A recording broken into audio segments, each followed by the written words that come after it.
After the meal, all were resting. The elder Gopal was copying some songs. Niranjan was on a visit to his mother. Sharad, Baburam, and Kali were in Puri.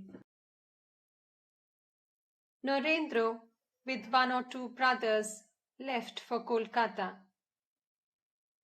He had to see to his lawsuit. He was going to return in the evening.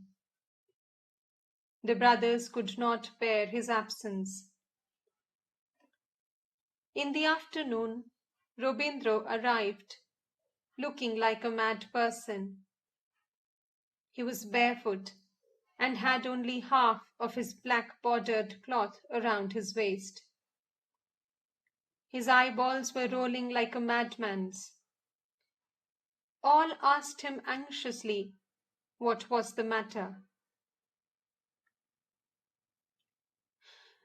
"Let me recover my breath," he said. "I shall tell you everything presently. I am certainly not going back home. I shall stay at this very place with you all. She is certainly a traitor. Let me tell you something, friends. For her sake I gave up my habit of drinking, which I had indulged for 5 years. I have not taken a drop for the last 8 months. And she is a traitor." The brothers of the mott said, "Be calm, please. How did you come?" Robindro, "I have come barefoot all the way from Kolkata." The brothers asked him where he had lost the other half of his cloth. Robindro, "When I was leaving her place, she began to pull at my cloth. That is how half of it was torn off." The brothers told him to bathe in the Ganges and cool off.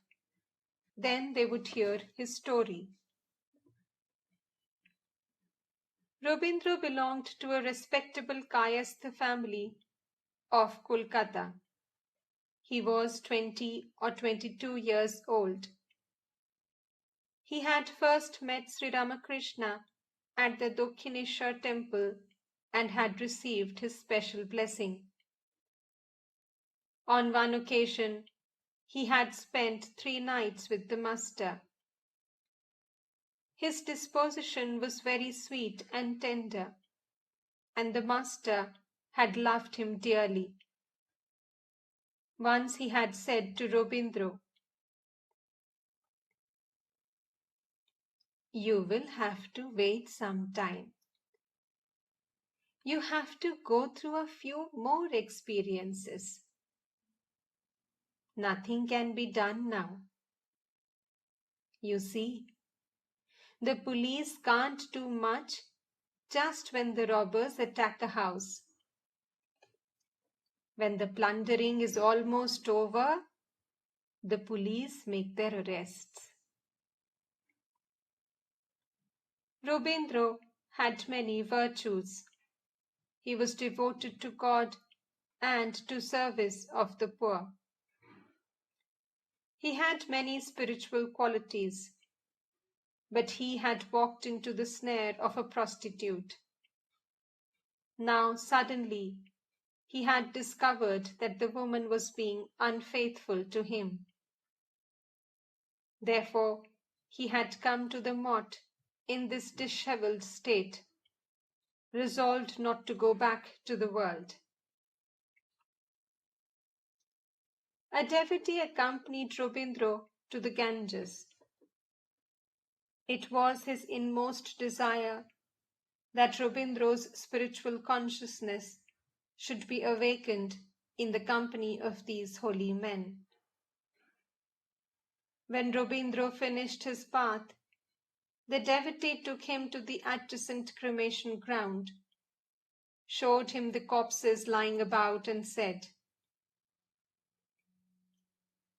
"The brothers of the mott come here every now and then to meditate on God. It is a good place for meditation. Here one sees clearly that the world is impermanent." Robindro sat down in the cremation ground to meditate, but he could not meditate long. His mind was restless. Robindro and the devotee returned to the mott. They went to the worship room to salute the deity. The devotee said to him, "The brothers of the mott meditate in this room." Robindro sat there to meditate, but could not meditate long there either. Devotee: how do you feel? Is your mind very restless? Is that why you have got up from your seat? Perhaps you could not concentrate well. Robindro: I am sure I shall not go back to the world, but the mind is restless.